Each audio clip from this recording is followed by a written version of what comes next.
Y hoy por primera vez nos vamos a dedicar a una película de antología. Esta vez en ¿Qué es el cine? De André Bazin, edición 1966 en español, estudiaremos El oro de Nápoles.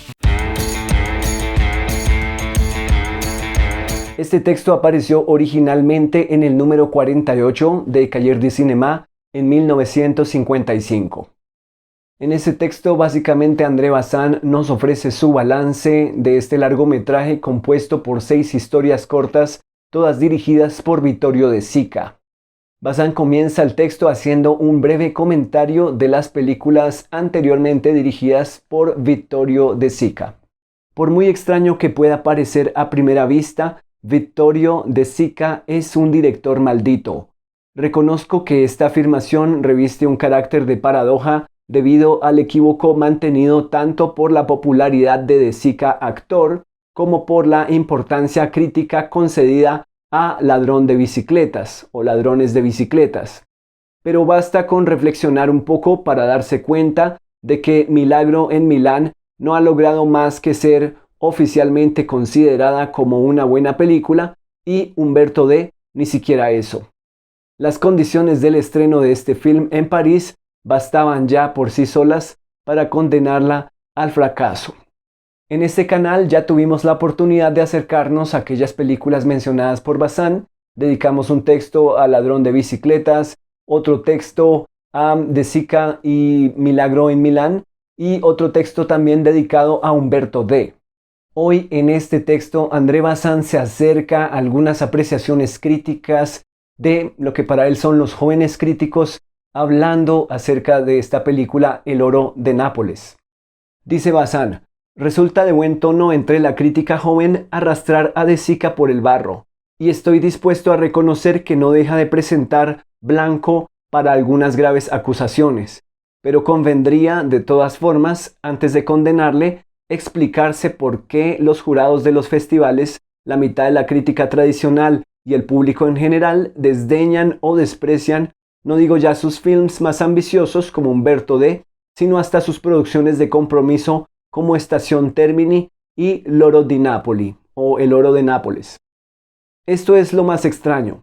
Incluso cuando De Sica se resigna, por razones demasiado evidentes, a hacer un film con estrellas y en episodios, construido a base de golpes de astucia y de platos fuertes, las cosas suceden como si todavía hubiera apuntado demasiado alto para un público de festival. Los reproches que he oído hacerle en Cannes no son en absoluto los que merece. L'oro di Napoli o El oro de Nápoles es sin duda un film prostituido, pero esta prostitución es todavía de demasiada clase para no parecer mojigata y aburrida a los admiradores de nuestras adorables criaturas, o de los dramas burguesamente psicológicos cortados por nuestros buenos fabricantes. Todo depende, por tanto, del criterio de referencia. De manera absoluta, o si se quiere en relación consigo mismo y con lo que amamos del cine italiano, De Sica, en El oro de Nápoles, no ha dudado en hacer concesiones deplorables, pero en relación a lo que el público, e incluso con frecuencia la crítica, creen ver, su film es todavía un monumento de austeridad. Bazin se está refiriendo a aquella prostitución para él que hay en este film, El oro de Nápoles. Bazin no revela en este momento cuáles son las concesiones, pero vamos a ver si podemos tratar de inferirlas a lo largo de este texto. Podríamos inferir que André Bazin se refiere a una especie de prostitución en la que se recurre a actores famosos para que estas películas tengan evidentemente mayor distribución en el exterior. Ya en Estación Termini ustedes veían que estaba protagonizada por 2 actores de Hollywood. Aquí en El oro de Nápoles ustedes verán la presencia de actores que para este momento ya empiezan a ser famosos, tales como Totò, el comediante, el cual les recomiendo mucho, si pueden ver algunas de sus películas, y Sophia Loren, por ejemplo. El oro de Nápoles podría entenderse también como una invitación básicamente a conocer Nápoles, a acercarse a la ciudad de Nápoles, y bastantes de los actores y actrices que actúan en la película nacieron o crecieron en Nápoles, empezando por Totò, por Eduardo de Filippo, por Sofía Loren, que propiamente no nació en Nápoles, pero pasó gran parte de su vida en Nápoles. Y para continuar, vamos a entrar nuevamente en un problema que ustedes verán que surge para cualquier película italiana hecha entre los años 1940 y 1950. ¿Qué relación tiene con el neorrealismo italiano? ¿Se podría considerar como una película parte de la etiqueta neorrealismo italiano? Continúa Bazán. Por de pronto hay que reprochar a De Sica el que, aunque finge servir al neorrealismo, lo que hace en realidad es traicionarlo. De hecho, El oro de Nápoles es un film esencialmente teatral. Me refiero tanto a la función de la intriga como a la importancia decisiva concedida a la interpretación. Es cierto que los episodios pueden ser considerados como, entre comillas, cuentos, pero su construcción hábil y rigurosa les priva a priori de la indeterminación dramática constitutiva del neorrealismo. Hago un paréntesis aquí para hablar de esa indeterminación dramática que Bazán ya había construido, puede que en diferentes palabras, usando diferentes términos, en textos que ya leímos, tales como El mismo ladrón de bicicletas, tales como el texto dedicado a Umberto D., ambas películas también de Vittorio De Sica. Para Bazán fue importante acercarse a una posible definición de neorrealismo a través de aquella construcción de episodios dentro de la misma película. No estamos hablando de episodios con distintos actores por el momento para aquellas películas, sino momentos en que los personajes se desvían del conflicto central y empiezan a divagar y empiezan a irse por otros caminos, hasta que al final parece que tienen lugar distintos sucesos, distintos eventos, distintos episodios dentro de la misma ciudad, conocen distintas personas, van a distintos lugares, se pierden, digamos, un poco de su centro, pero al final pueden retomar o no el rumbo en aquellas películas. Aquí el trabajo episódico es de una manera quizás más radical y vamos a tener diferentes historias con diferentes personajes a lo largo del largometraje El oro de Nápoles. Y en lo concerniente a este tipo de películas de antología o películas que también podrían llamarse en otros contextos películas omnibus, cuando pueden estar hechas por el mismo director o por distintos directores, vamos a ver que durante la historia del cine tienen lugar en distintos países películas de largometraje con varias historias cortas, varios cortometrajes que están hilados de alguna manera por algún elemento, por algún personaje o por ocurrir en la misma ciudad. Herederas del oro de Nápoles podrían citarse películas tales como París te amo o como Historias de Nueva York. En esos dos ejemplos, pues los cortos están hechos por distintos directores. Continúa Bazán. Los sucesos y los personajes proceden de la acción, no la preceden. De Sica ha sabido efectivamente regenerar la construcción teatral o novelesca con ciertas adquisiciones del neorrealismo. Multiplicando las anotaciones pintorescas e inesperadas, envuelve su esquema dramático en una capa de coral de pequeños hechos que nos confunden sobre la estructura de la roca de base.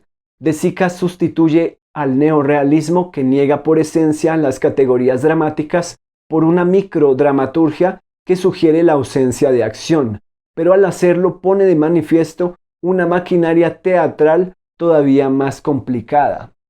Sin embargo, Bazán está hablando de la generalidad. Vamos a ver cómo es que hay una maquinaria teatral en aquellas historias. Aquí es necesario mencionar estas 6 historias que componen El oro de Nápoles. La primera es Il Guapo o El Matón o El Macho. La segunda, Pizzas a crédito. La tercera, El Funeralino, el Funeralito. La cuarta, Los Jugadores. La quinta será Teresa. Y luego viene El Profesor.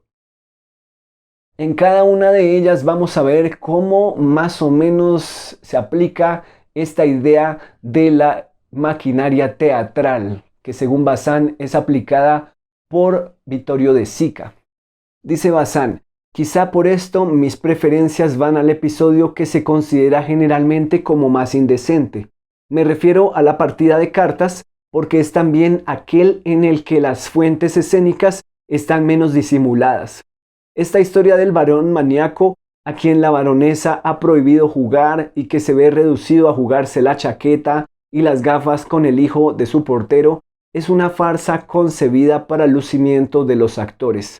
Tanto el género teatral como su fundamento son de una ambición limitada, pero aquí tiene la ventaja de que se reconoce la existencia de esos límites, y lo que De Sica añade me parece que tiene un considerable valor estético.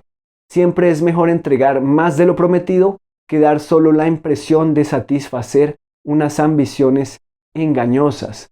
Si ustedes recuerdan aquel corto, los jugadores se darán cuenta que Vittorio De Sica, también como actor, aparece junto al niño jugando cartas y la mayor parte de esta historia transcurre en la mesa mientras los dos están jugando cartas.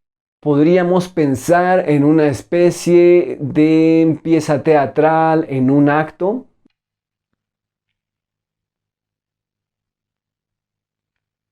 Quisiera preguntarles a mis amigos y amigas del teatro, según su experiencia en dramaturgia, en actuación, como actores, como actrices, ¿qué piensan de este corto?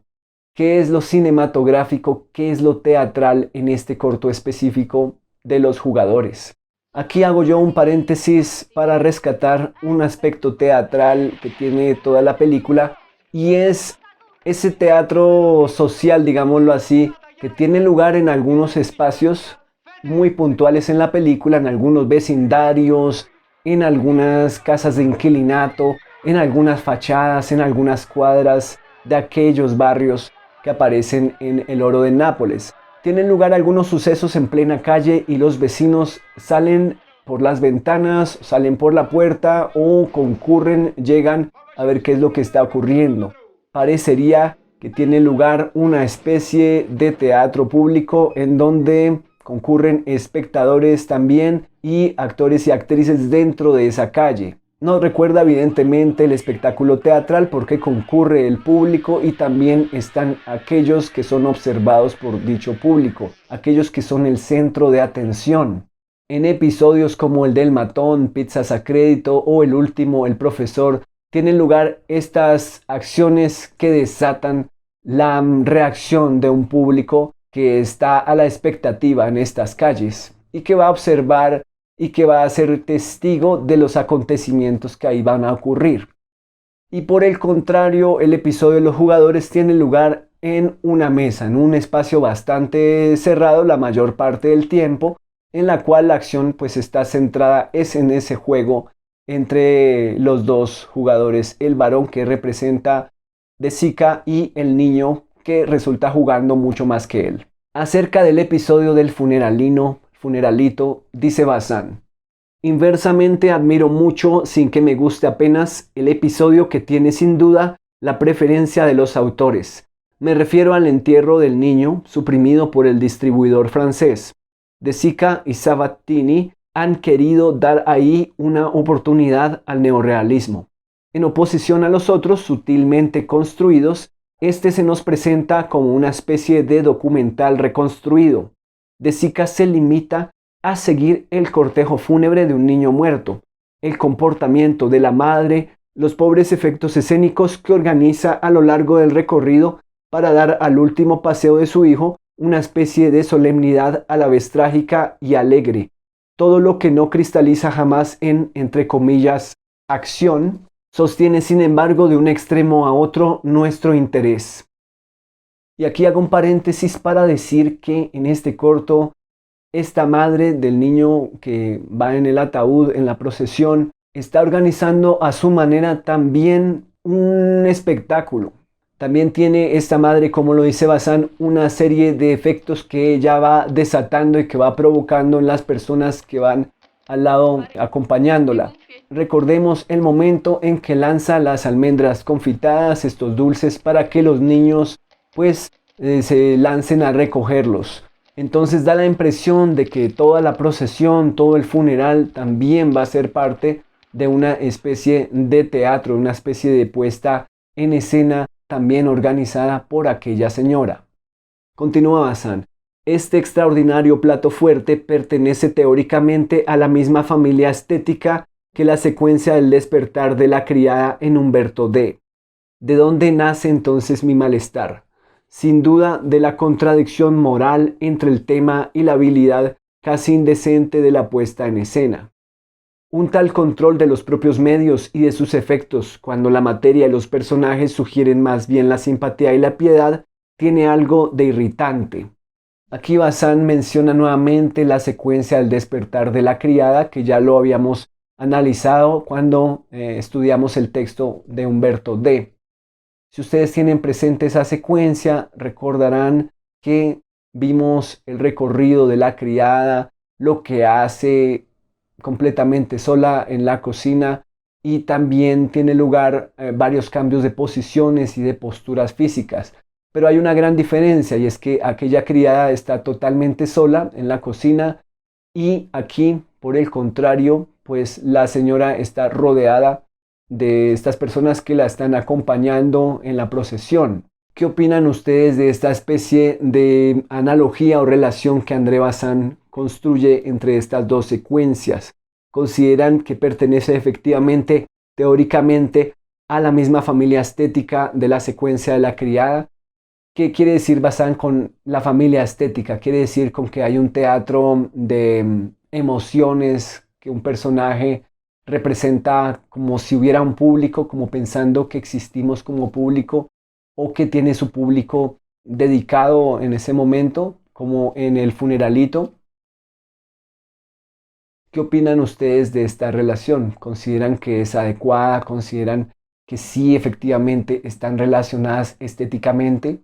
Y retomemos las palabras de Bazin para continuar. Dice: un tal control de los propios medios y de sus efectos, cuando la materia y los personajes sugieren más bien la simpatía y la piedad, tiene algo de irritante.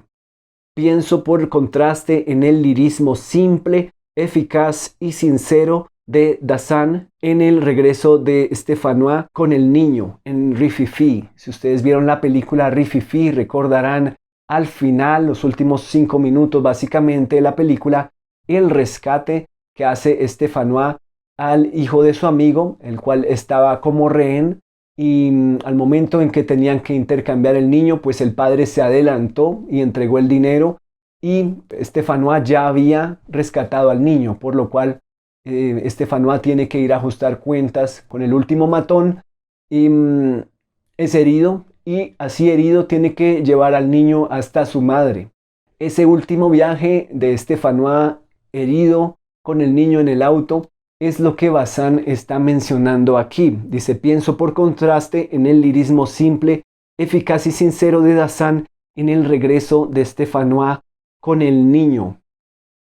Pero ¿creen ustedes, si vieron aquel final de Rififi, que es un lirismo simple, eficaz y sincero? Aquí hay algo muy interesante, y es que es extraño que precisamente sea Bazin quien compara las dos situaciones, dado que el regreso de Stéphanois con el niño es una situación que está resuelta en términos de montaje, que nos construye el viaje, que nos construye simultáneamente la alegría del niño, la velocidad con la que va en el auto, los lugares que atraviesa, el frenetismo de Stéphanois, su pérdida de la conciencia, su pérdida de sangre y el tiempo que le queda para llegar, que es el mismo tiempo que le queda de vida. Si ustedes han seguido los textos de Bazin, de qué es el cine hasta el momento, pienso que también quizás les va a parecer extraño que Bazin contraponga estas dos situaciones, una resuelta con montaje y la otra, que es precisamente la del funeralito, resuelta, digamos que con un mayor apego a la continuidad espaciotemporal a medida que la procesión va avanzando. ¿Qué opinan ustedes acerca de esta comparación entre las dos secuencias hecha por André Bazin? Quizás se debe a la presencia de los niños y de la muerte, de alguna manera en las dos situaciones. A decir verdad, me parece una comparación bastante enigmática, y me gustaría que no los deje dormir a ustedes pensando en aquella razón de ser de esta comparación, de esta diferenciación entre secuencias. ¿Qué nos estará queriendo decir Bazán acerca de la búsqueda del lirismo? ¿Qué esperaría Bazán acerca de la secuencia del funeralito en términos de este, entre comillas, lirismo?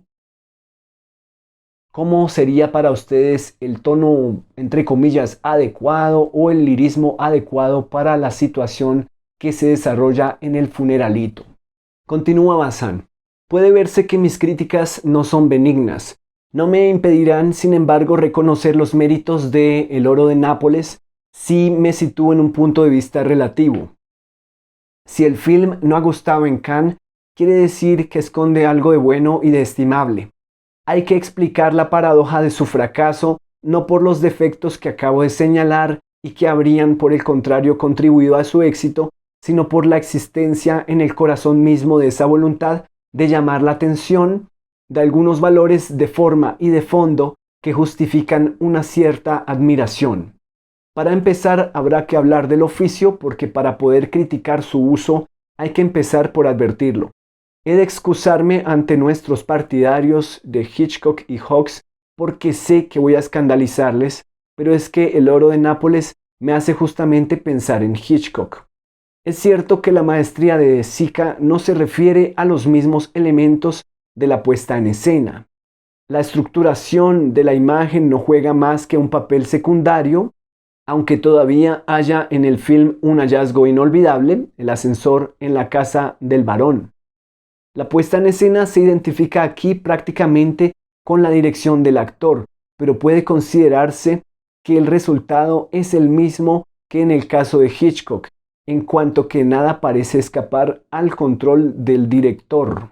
Vale la pena hacer un paréntesis aquí para mencionar que al momento de escribir este texto en 1955, pues ya estaban teniendo lugar aquellas discusiones al interior de Cahiers du Cinéma alrededor de la política de los autores que vamos a estudiar posteriormente en un libro futuro. Y aquí Bazán se refiere a aquellos, dice, nuestros partidarios de Hitchcock y Hawks. Recuerden que algunas personas al interior de Cahiers du Cinéma se consideraban como Hitchcock o Hawksianos en términos de valorar aquellos procedimientos de Hitchcock y de Howard Hawks en Hollywood. Pero ¿a qué se refiere Bazán con aquellos valores de la puesta en escena, del fondo y la forma que rescata en Vittorio De Sica? ¿Será que es una invitación a que veamos algunos procedimientos que solo pertenecen a De Sica en las películas de De Sica y que vamos a empezar a confirmar que aquí hay un autor, que aquí hay una obsesión con aquellos procedimientos, con aquellos desarrollos de la forma, con aquellas persistencias de la forma a través de sus películas? Retomemos las palabras de Bazán. La puesta en escena se identifica aquí prácticamente con la dirección del actor, pero puede considerarse que el resultado es el mismo que en el caso de Hitchcock, en cuanto que nada parece escapar al control del director. Hay, por ejemplo, 50 niños en campo, distribuidos caprichosamente como una bandada de gorriones, y cada uno de ellos parece hacer exactamente en todo momento el gesto preciso, sobre todo si el gesto debe ser imprevisto. Bueno, aquí de alguna manera Bazán se está refiriendo a los niños más allá del dominio, digámoslo, del actor. Diría que el director tiene el control de otros elementos, pero los niños siguen siendo actores. Profesionales o no, están actuando de alguna forma y sus gestos son controlables. Recordemos que en esta política de los autores, en un director como Alfred Hitchcock, también se ve el control de un director, incluso cuando no hay seres humanos en el plano, ¿verdad? Cuando no hay actores en el plano, cuando nos está mostrando un espacio vacío, cuando nos está mostrando un movimiento de cámara en un espacio en donde no hay seres humanos necesariamente. Como si el director pudiera dirigir también los espacios físicos, el clima, los paisajes, ¿verdad? Y a continuación, pues, Bazán se va a centrar en aquellos valores de la dirección de actores, dado que Vittorio De Sica es de por sí un actor y que tiene bastante experiencia como actor protagónico. Para Bazán esto va a facilitar que De Sica pueda dirigir actores profesionales, tales como Silvana Mangano, Sofía Loren, Totó, y que por otro lado también pueda dirigir a aquellos actores no profesionales, actores entre comillas naturales, personas que jamás han estado frente a una cámara de todas las edades. Dice más adelante Bazán: todo sucede como si De Sica tuviera el poder de dar a los actores no profesionales la ciencia de los actores veteranos y a las estrellas consagradas la espontaneidad del hombre de la calle. No quiero decir que esto sea mi ideal personal, pero es al menos la aspiración implícita de todos los directores en condiciones de conseguirlo. De Sica lo realiza tan perfectamente que el público acostumbrado al poco más o menos siente quizás más malestar que placer. ¿Qué quiere decir Bazán con estas palabras? Dice que De Sica lo realiza tan perfectamente que el público, en vez de sentir placer, siente malestar. ¿Sienten ustedes también malestar cuando, entre comillas, hay una dirección de actores tan valiosa, tan perfecta? ¿Han experimentado aquello quizás en las películas de algún otro director o directora que ustedes consideren que la dirección de actores funciona tan bien, que es tan perfecta, que quizás les causa malestar? ¿Cuál sería la razón de aquel malestar? Dicha perfección, perfección quizás entendida como artificio, como perfección entendida como que ya no tiene nada que ver con la realidad, como que hay estilización quizás en la actuación. ¿Será que a eso se refiere Bazán con una actuación tan perfecta? Quizás se refiere a la misma teatralidad de la actuación. Quizás para Bazán perfección y realidad no son compatibles. ¿Qué nos estará queriendo decir Bazán en términos de perfección y en términos de actuación? Continúa Bazán: no creo tampoco que se hayan reconocido las cualidades del guión. Cualquiera que sea el juicio acerca de la elección de los temas, no cabe duda de que podrían tratarse de distintas maneras. Ahora bien, la construcción de cada uno de los sketches y particularmente su desenlace es de una inteligencia asombrosa. Por regla general, cada historia parece exigir un final a lo Marcel Pagnol, es decir, falso y enternecedor. Naturalmente, un realizador francés de talla media lo cambiaría por un fin a lo Charles Spack, es decir, verista y pesimista. Si ustedes recuerdan nuestro episodio dedicado a André Caillat, Charles Spack es el guionista de las películas de André Caillat. Y recuerden cómo se solucionaban aquellos guiones de manera tan sombría, quizás pesimista, en palabras de Bazán. Pero no todos. Recuerden que André Bazán no alcanzaba a incluir en el texto al dossier negro, que tenía un final quizás más esperanzador, más reivindicador de la justicia. Y por otro lado, por supuesto, se refiere a Marcel Pagnol. Ya lo habíamos visto en el caso Pagnol, nuestro texto alrededor de aquella dramaturgia y de aquella teatralidad muy personal en el cine de Pagnol. Tenemos por un lado entonces el caso Pagnol y el caso Caillat o Spack. Y continúa Bazán: el director ambicioso repudiaría a la vez el final entre comillas bueno y el final entre comillas malo, o el final Pagnol y el final Spack, y Audacia Suprema no terminaría. ¿Quiere decir esto, Bazán, que quizás otro tipo de guionistas dejarían la historia tan abierta que no sería ni un final optimista ni un final pesimista? Y prosigue: De Sica y Sabatini se los meten a todos en el bolsillo. La historia parece en principio orientarse hacia el happy end. Se espera, naturalmente, una sorpresa y un cambio imprevisto en la acción que nos hace creer en una ausencia de desenlace. Entonces, en los últimos segundos, el guión nos descubre su desenlace más previsible y más necesario al mismo tiempo. Síntesis dialéctica de todos los que ha rechazado. No se trata del ingenio de un guionista inventivo que solo pretende sorprendernos. Se trata de una solución constructiva que da una mayor profundidad a toda la historia. El procedimiento supone una tal exigencia dramática que a veces escapa incluso a los espectadores atentos si no han pensado en atribuir al autor unas miras tan altas. He podido constatar cómo el desenlace del sketch titulado Teresa era casi siempre malinterpretado. Es la historia casi dostoyevskiana de un joven y rico burgués napolitano que para castigarse por haber dejado morir de amor a una muchacha, decide casarse con una prostituta. Este matrimonio, que de acuerdo con sus proyectos debería arruinar su felicidad, su fortuna y su reputación, se celebra sin que la pobre chica comprenda el juego que se le hace jugar. Es, en cierta manera, la situación de Las Damas del Bosque de Boloña, de Robert Bresson, pero al revés. Cuando descubre que el único objeto de su presencia es recordar al marido la falta cometida, su despecho no tiene límites. En su demencia masoquista, el hombre no había previsto ninguna de las hipótesis que humanamente eran, sin embargo, las más verosímiles. En primer lugar, que una mujer de vida fácil podía convertirse en una esposa amable y dulce, aunque solo fuera por agradecimiento, o bien que tuviera todavía la suficiente dignidad femenina como para negarse a representar una comedia tan odiosa. Proyectando sobre el mundo su voluntad de castigo, no había imaginado a su elegida más que de acuerdo con la idea moral a priorística de la cortesana, es decir, como un ser demoníaco y malvado. Este resumen indica claramente los dos finales posibles. Primero, el hombre que busca su desgracia encuentra a pesar suyo la felicidad con una chica excelente, final a lo Pañol.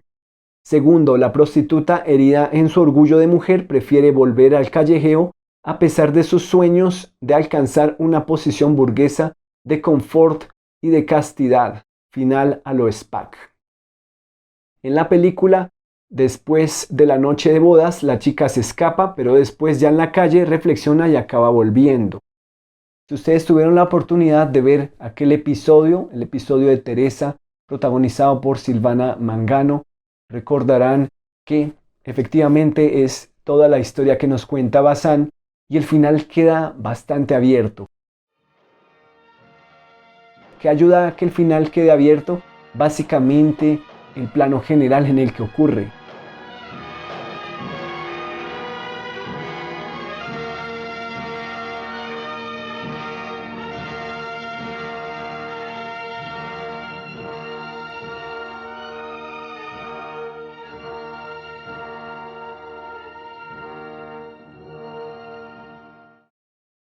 Pero aquí Bazán nos va a dar una hipótesis que él ha escuchado de boca de otros críticos.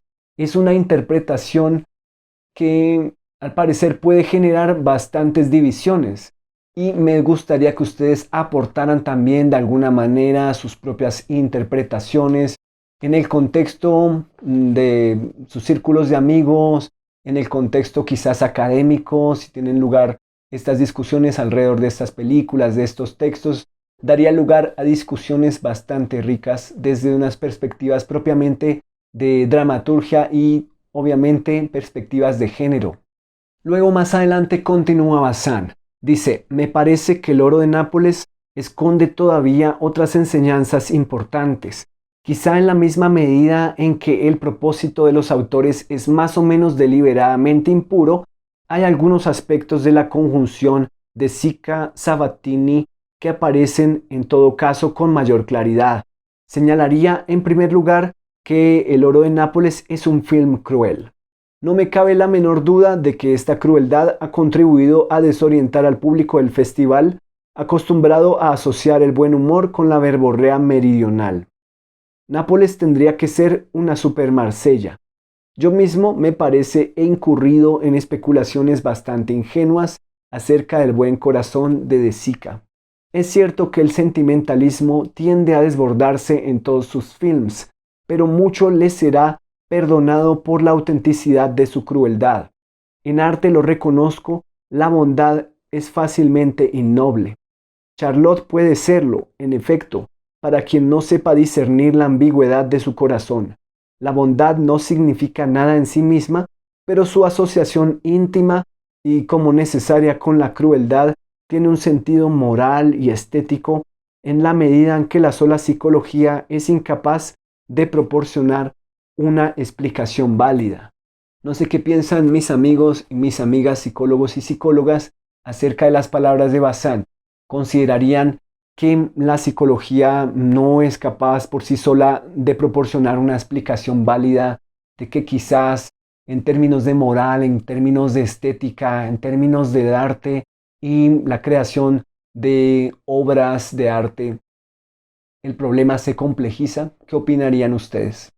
Desde la perspectiva de las artes, yo diría sin duda que esto invitaría, por supuesto, a todos los saberes y a todas las disciplinas a tomar la palabra, a compartir diversas interpretaciones, diversas aproximaciones, sin ninguna discriminación, sin poner en el podio alguna profesión, alguna disciplina, algún saber por encima del otro. Habría lugar para la coexistencia de todas las voces.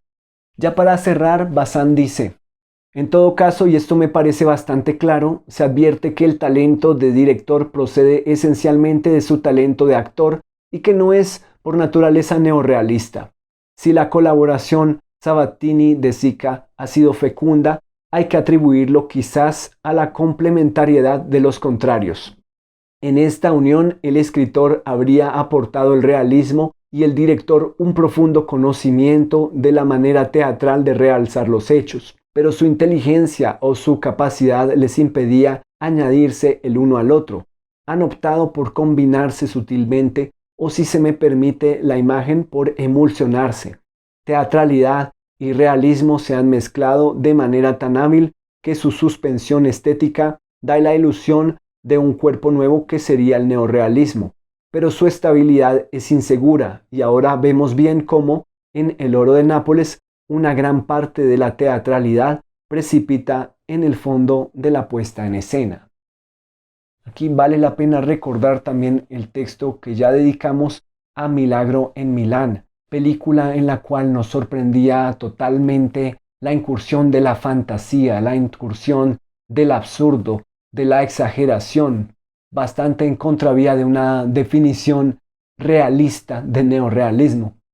En Milagro en Milán veíamos cómo se rompían leyes, entre comillas, de la física y cómo tenían lugar elementos fantásticos que podían romper con las reglas de la misma historia.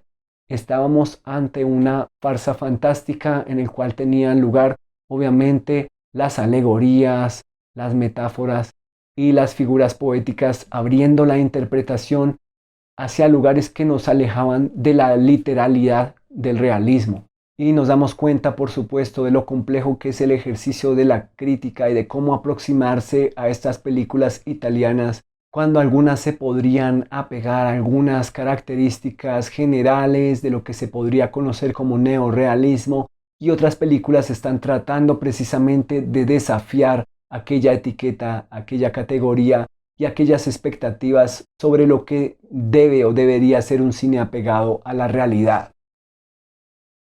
Y por supuesto, la discusión sigue y seguirá abierta. Gracias nuevamente por llegar hasta el final de este video. Por favor, compártanlo, por favor, suscríbanse al canal y nos veremos la próxima semana con otro texto dedicado a ¿Qué es el cine? De André Bazán, edición 1966 en español.